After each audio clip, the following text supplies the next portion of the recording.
Okay, you're serious. My old man had a philosophy. Peace means having a bigger stick than the other guy. That's a great line coming from the guy selling the sticks. And that's the military-industrial complex, a complex that in 2020 to 2024 made private companies $2.4 billion US dollars. Anything from weapon systems, aircraft, ships, tanks, missiles, to fuel, transport, and food.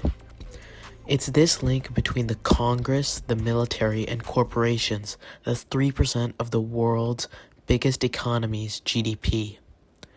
Lockheed Martin's $1.7 trillion F-35 fighter jet is 10 years late and 80% over budget. And if you notice, military jets are only getting more and more expensive.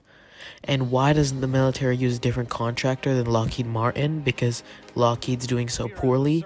It all ties back to the start. Before World War II, the US didn't have a permanent defense contractor.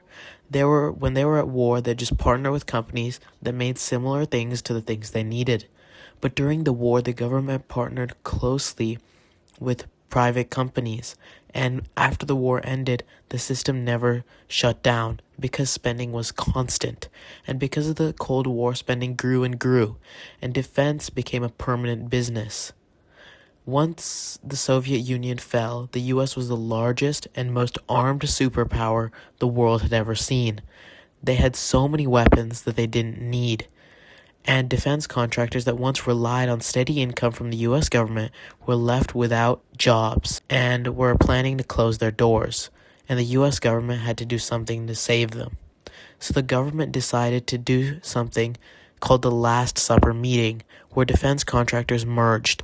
Northrop with Grumman to make Northrop Grumman, Lockheed Martin with Martin Marietta to make Lockheed Martin, and Boeing with McDonnell Douglas.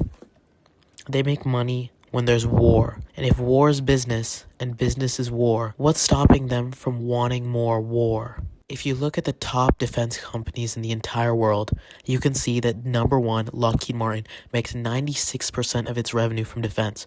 RTX made 54% of its revenue from defense. Northrop, 98%. General Dynamics, 97%. And Boeing, 48%. This is a shocking amount of revenue from defense.